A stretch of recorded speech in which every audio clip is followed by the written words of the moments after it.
Fala aí galera, eu sou o Renato Moterani, esse é o canal Peixe Grande Aquarismo. Se essa for a sua primeira vez aqui no canal, inscreva-se. No vídeo de hoje, pessoal, vamos falar sobre a doença do buraco na cabeça. E para poder facilitar o entendimento de vocês a respeito desse assunto que é bem complexo, né? Não vou falar um pouco, é bem complexo, chega quase a ser místico, né? Tem muita lenda, muita coisa envolvendo essa doença. Eu vou fazer por tópicos.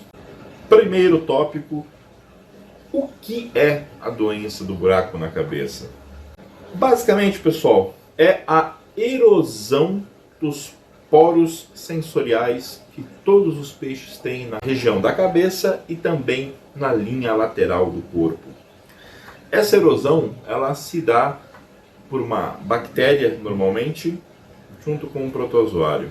Falando em bactéria protozoário, o que causa exatamente a doença do buraco na cabeça? Ah, Moterani, você já falou, é uma bactéria, um protozoário. É um pouquinho mais complexo que isso. A doença do buraco na cabeça ela é uma doença multifatorial. Inclusive, algumas pessoas entendem que nem é uma doença, é um sinal clínico de uma outra coisa, de uma infestação por parasitas. Então, se eu falei que é uma doença multifatorial, o que é exatamente isso, né?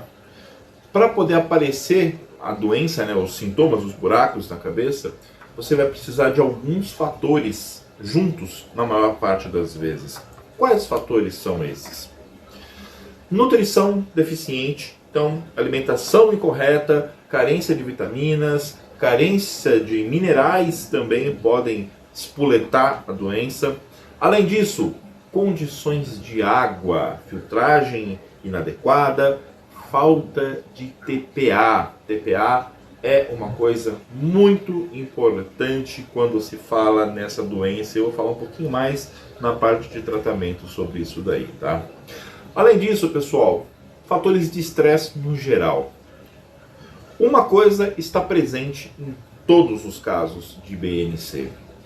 Um protozoário flagelado parasita. Então, o que a gente pode concluir com isso? É uma doença causada por um parasita, um protozoário parasita, que tem outros fatores que acabam agindo e espoletando o aparecimento dessa doença. E quem que é esse parasita, né? Quem é esse carinha que causa todo esse problema? Existe uma discussão muito grande sobre o gênero desse parasita. Umas pessoas falam que é hexamita, outras pessoas falam que é Spironúcleus, outras pessoas falam que o hexamita ele é nativo de águas mais frias, né? Nativo de peixes de água temperada, enquanto que o Spironúcleus ataca peixes tropicais.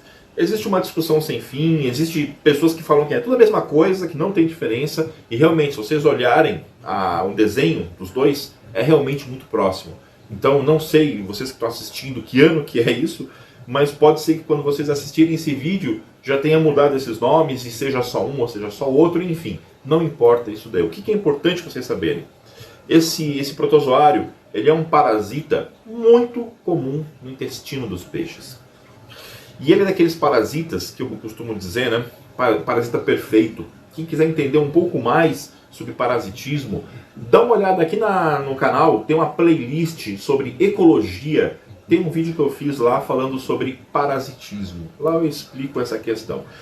Mas o Spironúcleus ou hexamita, ele é um parasita que ele causa, em situações boas de manutenção dos peixes, poucos efeitos para os peixes parasitados. Ele vai ficar ali no intestino do peixe, ele vai consumir o muco do intestino dos peixes, vai roubar nutrientes dos peixes. Ele é um parasita, né? Ele não vai fazer bem para o peixe, obviamente. Mas se o peixe estiver bem, de saúde, sem estresse, bem acomodado, o próprio organismo do peixe consegue manter a população desses parasitas sob controle. Então você pode ter um peixe que vai viver 15, 20 anos com esse parasita no intestino sem nunca ter manifestado sintoma. Quando acontece algum desequilíbrio entre um peixe novo, aquele peixe apanha, tem uma troca de aquário, uma frente fria que o termostato não ligou, alimentação, falta de TPA, Tudo isso daí, o sistema imunológico do peixe baixa e aí aparece a doença. Esse parasita, pessoal, além do BNC, ele causa várias outras doenças. Ele é um parasita muito comum, tanto em aquários como em pisciculturas também. Eu vi alguns trabalhos que falam que esse parasita ele é um flagelo da piscicultura no mundo inteiro. Então ele ataca no mundo inteiro. Esse parasita, além da doença do buraco na cabeça, ele causa outras doenças. Aquela sintoma que muita gente fala, fezes gelatinosas, é esse carinha que faz. Pop eye, inchaço do olho, muitas vezes tem esse carinha envolvido junto com uma bactéria, porque esse protozoário, apesar de ser intestinal, ele pode migrar e pode atingir o sistema nervoso central também. Além disso, duck lips, inchaço dos lábios do peixe, também é uma doença normalmente causada por uma bactéria junto com esse protozoário. Então vocês vão perceber que existe uma facilidade muito grande desse protozoário se conjugar com uma bactéria e causar várias doenças aí nos nossos peixes. E ele é um parasita de difícil controle. Isso aí é uma coisa bem complicada nele. E aí a gente vai entrar agora na parte de tratamento propriamente dito. Tratamento para BNC, pessoal, é um negócio muito complicado. Eu, quando tive o primeiro caso de BNC aqui no aquário, há 10 anos atrás, quando chegou um papagaio verdadeiro, que veio para mim, chegou no aquário em 5 dias, já começou a apresentar buraco. Eu nunca tinha tido essa doença no aquário até então. E aí vamos procurar tratamento, né? E o que eu sempre ouvia falar é que essa era uma doença que não tinha cura. Que o aquário nunca mais ia se livrar dessa doença. Eu falei, pô, mas não é possível, né? Vamos começar a pesquisar. E aí eu pesquisando, descobri que existem famílias que são mais susceptíveis a essa doença. Então, por exemplo, a família dos ciclídeos, ela é altamente susceptível a essa doença. A família dos bagres é pouquíssimo. Então você tem bagres que vão ter esse parasita e provavelmente não vão manifestar sintoma. Caracídeos, muito raro também de manifestar sintomas. E aí eu comecei a ler muitos trabalhos científicos e descobri o tal do metronidazol. O metronidazol, desde a década de 60, ele já era utilizado como tratamento para esse parasita. Então é uma droga que já foi muito testada, muito usada, é muito confiável, é muito eficiente. E aí começaram as lendas, né? Primeira lenda que eu enfrentei e que demorou bastante para conseguir tirar isso da cabeça do pessoal. O metronidazol é um medicamento para uso humano, então tem que estar na temperatura do corpo humano para ele fazer efeito. Gente, isso é uma sandice. O medicamento não depende de temperatura para fazer efeito desse jeito. Você pode colocar, tanto que a gente usa para réptil, o metronidazol você também usa para répteis. E aí vem aquelas loucuras, né? Deixa o seu aquário a 34 graus, a 33 graus, porque senão o medicamento não faz efeito. Bobagem! Primeiro que a temperatura do corpo humano é 36 graus. Se você tiver 34, você está quase morrendo já. Então, se não fizer efeito com 28, 29, não vai fazer com 33 também. Se você botar 36 no teu aquário, você mata teu aquário inteiro de uma vez porque não vai ter oxigênio disponível na água. Eu não sei quem foi o ser de rara inteligência que criou essa história, mas demorou muito para eu conseguir convencer o pessoal que mantendo entre 28 e 30 graus estava ótimo. E a temperatura nem é para medicamento, a temperatura é para você ter uma resposta imune do peixe no máximo. Os peixes tropicais, essa faixa entre 28 e 30 graus, é onde eles têm o melhor do seu metabolismo. Então, mantendo nessa faixa de temperatura, o seu peixe está com o metabolismo dele a 1000 e vai combater melhor a doença. É só por isso, não tem efeito nenhum no medicamento. Maravilha! Depois de muito tempo, hoje eu não ouço mais esse absurdo, graças a Deus.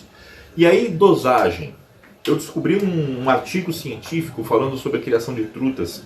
Infelizmente não tenho acesso mais a esse artigo. Né? Eu tinha ele baixado no meu outro computador, eu perdi meu HD. O site de onde eu baixei ele, a minha instituição não tem mais acesso, então não tenho mais acesso a esse paper. Mas eles falavam da criação de de trutas em cativeiro, utilizaram entre 5 e 8 miligramas de metronidazol por litro a cada 48 horas, 5 a 10 aplicações, conseguiram o controle, né, e a erradicação dessa doença na criação. Eu acredito que o medicamento da Siquem, que acho que é Metro, se eu não estou enganado o nome dele, né, um metronidazol que a Siquem vende, Siquem faz Prime, bem conhecida, ela usa uma dosagem muito parecida, também com aplicações a cada 48 horas. Então eu acredito que esse medicamento foi baseado nesse paper que eu li também, porque é muito próximo a dosagem do que está ali. Eu utilizei isso daí aqui no meu aquário, eu consegui ter sucesso, consegui erradicar o BNC do meu aquário na época. Depois de uns anos eu voltei a ter problema de novo, né, porque eu coloquei um peixe no aquário sem quarentenar, apareceu de novo, tratei novamente da mesma forma, também resolvi, erradicou o BNC do aquário. O que eu percebi nessa segunda vez que eu tive BNC? Em casos muito avançados, onde a corrosão do poro sensorial está muito avançada, só o medicamento na água você não consegue fechar as cicatrizes. Isso porque, em alguns casos, chega aí até o osso, tá? A corrosão causada pela bactéria vai até o osso do crânio do peixe. Como eu falei, é uma conjugação de uma bactéria com um protozoário. Você mata o protozoário, mas a bactéria está lá ainda. Então a bactéria não deixa o buraco fechar. E aí nesses casos foi quando eu comecei a pegar esses peixes que estavam já em estado mais avançado, pegar esse peixe na mão, secar o ferimento, cotonete com água oxigenada, você passa com muito cuidado, porque não pode cair nem no olho nem na brânquia, senão vai causar queimadura no olho e na brânquia do peixe, não é legal. Então com muito cuidado, água oxigenada naquele buraco, espera espumar ali 1 segundo, 2, papel toalha para secar, passava polvidine, que é um antisséptico, né? Colocava o peixe no aquário, fazendo isso a cada 48 horas. Em uma semana, todos os peixes, tinha um papagaio verdadeiro que estava assim, horrível, estava parecendo o esqueleto do He-Man. Em uma semana, ele já estava 98% recuperado. Então funciona muito bem esse tratamento tópico. Você pode fazer, se quiser melhorar isso daí, polvidine e depois nebacetin. Nebacetin é uma pomada com base em vaselina. Então você pega a pomada, ela é difícil de passar no peixe. Você pega a pomada, fricciona entre um dedo e outro, assim ela vai derreter e aí você passa esse óleo na ferida do peixe, né? Seca sempre com papel toalha antes de passar uma coisa nova e passa esse óleo que vai impregnar e vai ajudar no tratamento. Recentemente, pessoal, eu tenho ouvido muitas coisas sobre tratamentos de BNC e aí apareceu uma nova lenda, né? Apareceu uma nova sandice aí do pessoal que gosta de inventar coisas baseadas em reações humanas, né? Primeiro, o tratamento não é mais esse daí. O tratamento agora não é mais a cada 48 horas, porque é pouco tempo, porque a meia-vida do metronidazol é 8 horas. Então você precisa repetir a dosagem a cada 8 horas. Mais uma vez, pessoal, a meia-vida de 8 horas do metronidazol é no organismo humano, não é na água do aquário. Você está pegando uma coisa verdadeira e passando para uma outra situação completamente diferente e assumindo que aquela verdade é a mesma. São situações totalmente diferentes. Existem trabalhos mostrando que o metronidazol se mantém na água de cultivo por até 48 horas. Existe um trabalho publicado dizendo que o metronidazol em solução aquosa se mantém estável por no mínimo uma semana. Então não tem nada a ver esse negócio de 8 horas. Isso é no organismo humano, não é no aquário. Ah, Botelene, mas a pessoa fez esse tratamento e deu certo. Claro que deu certo. Você está colocando o teu peixe numa dosagem 3 vezes mais alta do que o terapêutico. Vai dar certo, claro que vai. Você vai matar o parasita, sem sombra de dúvidas. Quais são os malefícios? Primeiro, você está gastando muito mais medicamento do que precisaria com essa dosagem tão alta. Segundo problema, o metronidazol ele não é uma substância altamente tóxica para peixes. Existem medicamentos que você usa e que, se você errar a dosagem 2, 3 vezes, você mata o bicho. Metronidazol, a dose letal dele, a DL50, é 100 vezes acima da dose terapêutica máxima testada. Então são 800 miligramas por litro d'água para você conseguir DL50 dele. Então, se você errar por 2, 3, 4 vezes, não vai prejudicar o peixe. Mas existem estudos que mostram que o metronidazol é um agente carcinogênico. Em muitas pisciculturas aumentaram a incidência de câncer de ovário devido ao uso excessivo de metronidazol. Tanto que metronidazol é proibido em pisciculturas comerciais na Europa inteira, devido ao abuso do uso desse medicamento, devido a os dejetos, né? Porque você tem renovação de água, quando você joga essa água, esse metronidazol vai junto. Então, minha vida é de 8 horas. Não, dura muito mais do que isso. E essa quantidade excessiva estava jogando metronidazol na natureza.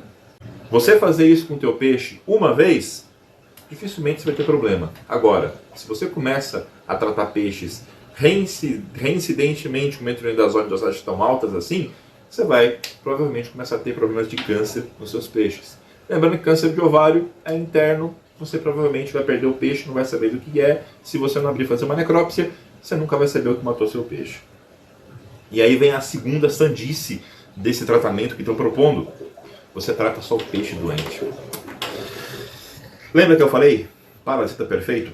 Então, se você tem um peixe com sintomas da doença no seu aquário, não é só esse peixe que está doente. O seu aquário inteiro está com o protozoário, está com o parasita.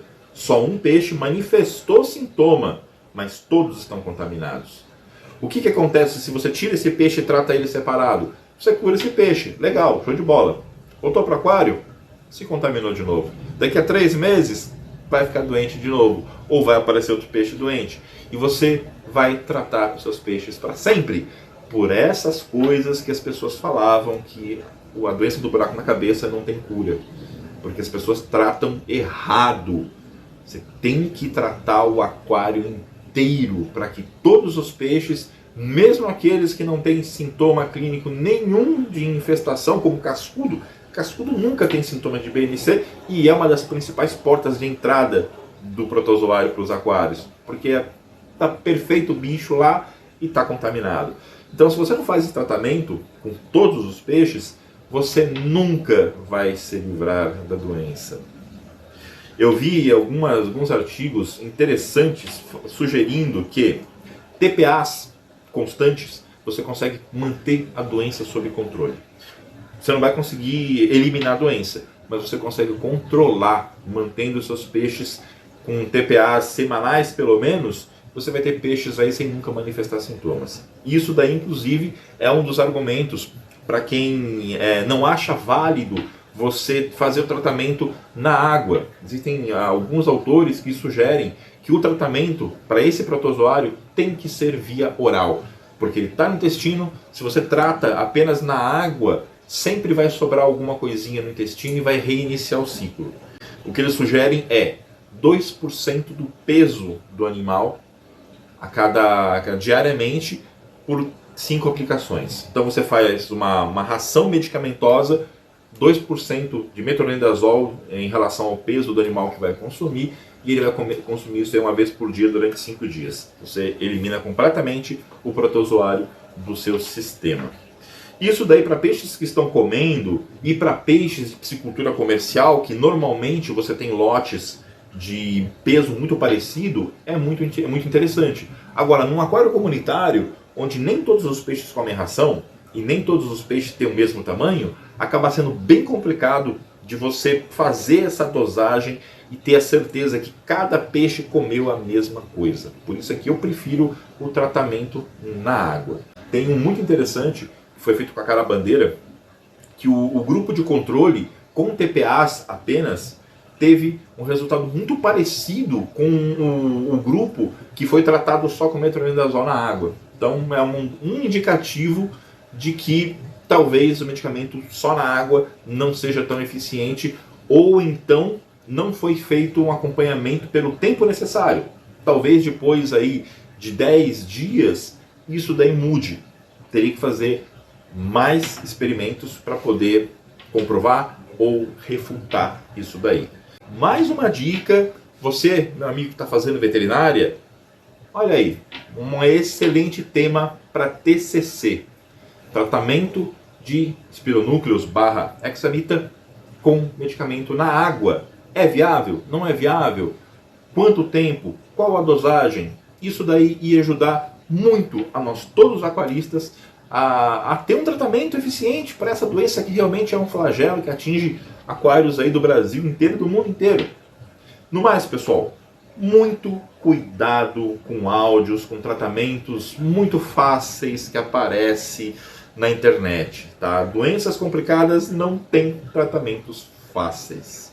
Ah, mas e se colocar sal grosso? Hexamita vive em água doce, salobra e salgada. Então, nem sempre essas coisas funcionam. Cuidado com as coisas que vocês escutam, filtrem bem as informações, chequem a fonte, vê se a pessoa já tem alguma coisa que presta publicado, porque é bem complicado. Até rimou. E é isso aí. Espero que tenham gostado. Por hoje é só. Valeu e fui!